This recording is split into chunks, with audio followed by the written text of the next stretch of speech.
इसको आप किस नजरिए से देखें, क्या होगा? देखिए, जो 5 राज्यों में विधानसभा का उपचुनाव है, निश्चित तौर पे उन पांचों राज्य में भारतीय जनता पार्टी का कमल का फूल खिलेगा, क्योंकि जिस तरीके से हमारे प्रधानमंत्री नरेंद्र मोदी जी ने सबका साथ सबका विकास के नारे पे काम किया है और ईमानदारी से धरातल तक सरकार की योजनाओं का लाभ पात्र तक पहुँचे, इसको सुनिश्चित करने का काम लगातार हमारी भारतीय जनता पार्टी ने हर जगह किया। आज हमारे भाजपा के प्रति, हमारे प्रधानमंत्री मोदी जी के प्रति एक विश्वास है और इसी विश्वास के बल पे मुझे ये पूरा यकीन है कि पांचों राज्यों में ऐतिहासिक मतों के साथ भारतीय जनता पार्टी की सरकार बनेगी। तो इसी को जो वोट बैंक है, जिसको लेकर के जनगणना को लेकर तमाम राहुल गांधी भी अब कह रहे हैं वो जनगणना करेंगे, तो इसको किस नजरिए से आप देखते हैं?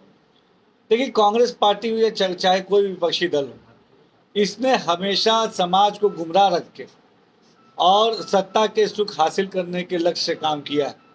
खास तौर पे जो हमारा पिछड़ा समाज है, जो दलित समाज है, जो अल्पसंख्यक समाज है, उस पिछड़ा दलित अल्पसंख्यक के साथ अगर किसी ने नाइंसाफ़ी की है, किसी ने उनको धोखा दिया है, तो ये विपक्षी दल, चाहे कांग्रेस हो, समाजवादी पार्टी हो, तमाम ये दल हैं।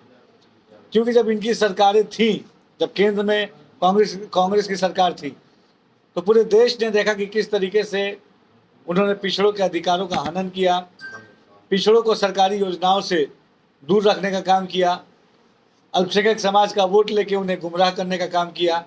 कभी भी हमारे डेवलपमेंट के लिए कोई ठोस काम इन्होंने नहीं किया।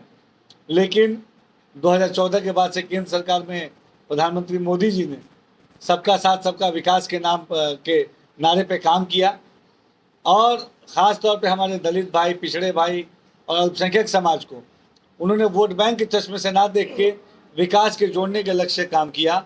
और आज बीते 9 साल में सरकार के प्रयास का ही नतीजा है कि समाज का सभी वर्ग आज उन्नति की तरफ आगे बढ़ रहा है, हमारे भारत को सशक्त बनाने में अपनी भूमिका निभा रहा है। हमारा भाई है, इसके पीछे क्या वजह? देखिए, ये भाजपा ने नारा नहीं दिया, ये आम मुस्लिम समाज की तरफ से ये नारा निकल के आ रहा है कि ना दूरी है ना खाई है, मोदी हमारे भाई। क्योंकि 2024 के लक्ष्य से तमाम विपक्षी दलों ने फिर से मुस्लिम समाज को गुमराह करने के एजेंडे से काम करना शुरू कर दिया है। लेकिन अब मुसलमानों ने भी ठान लिया है कि ये वोट बैंक की तरह इस्तेमाल नहीं होंगे। जो पार्टी, जो नेता भी इसके डेवलपमेंट के लिए ईमानदारी से काम करेगा, मुस्लिम कौम उसके साथ खड़ी रहेगी। और जिस तरीके से भारतीय जनता पार्टी, हमारी केंद्र की मोदी सरकार, उत्तर प्रदेश की योगी सरकार ने लगातार मुस्लिम समाज को विकास से जोड़ने के काम किए हैं, चाहे मदरसा शिक्षा की बेहतरी की बात हो, अल्पसंख्यक बहुल क्षेत्रों में विकासकारी योजनाओं को लागू करने की बात हो, हमारे अल्पसंख्यक समाज के नौजवानों को शिक्षित कर उनको रोजगार से जोड़ने की बात हो, हर कसौटी पे हमारी डबल इंजन की सरकार खड़ी उतरी है। और निश्चित तौर पे आज हमारे सरकार के प्रति मुसलमानों में एक विश्वास है। भाजपा नेताओं द्वारा आए दिन मुसलमानों के खिलाफ जो है टिप्पणी के मामले में लगातार बढ़ोतरी देखी जा रही है। आप खुद भाजपा के मंत्री हैं और एक अल्पसंख्यक समाज से आते हैं, क्या कहेंगे?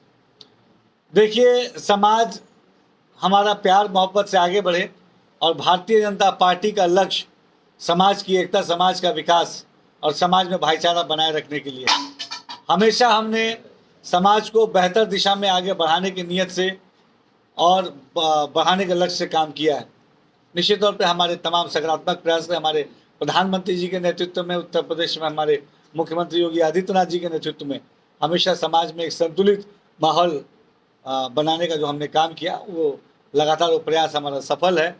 और हम सब प्यार मोहब्बत से रहें, सकारात्मक भाव से रहें, आपसी भाईचारे से रहें, यही हमारा संदेश है। आखिर इस वक्त 2024 का चुनाव सामने है और विपक्ष के रूप में इंडिया गठबंधन।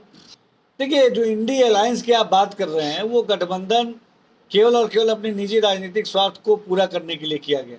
और आज आपकी ताज़ा खबर, आपको सबको मालूम है कि उस इंडिया अलायंस में ही दरार पड़ चुकी है। समाजवादी पार्टी और कांग्रेस पार्टी की जो तलखियां है वो किसी से छिपी नहीं है, साफ दर्शाता है कि उनके अंदर यूनिटी नहीं है। और यूनिटी किस लिए नहीं है, इसके पीछे भी लॉजिक है। अगर वो एकजुट होते, तमाम विपक्षी दल एकजुट होते भारत के विकास के लिए, समाज की उन्नति के लिए, तो उनका गठबंधन कहीं टिक पाता। लेकिन उनकी एकजुटता केवल अपनी राजनीतिक स्वार्थ को पूरा करना है, अपनी राजनीतिक कुर्सी को हासिल करना है और समाज को गुमराह करके उस पर राजनीतिक रोटियां सेकना है। तो जो इस लक्ष्य के साथ, नकारात्मक लक्ष्य के साथ काम करेगा, अपने व्यक्तिगत लाभ के लिए काम करेगा, तो वहाँ फूट आना स्वाभाविक है।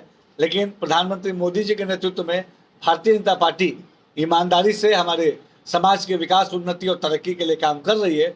और 2024 का चुनाव हम पूरे यकीन के साथ कह सकते हैं, फिर से तीसरी बार हमारे देश में मोदी सरकार बनेगी।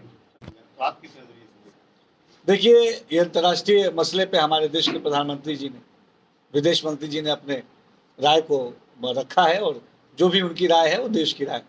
धन्यवाद।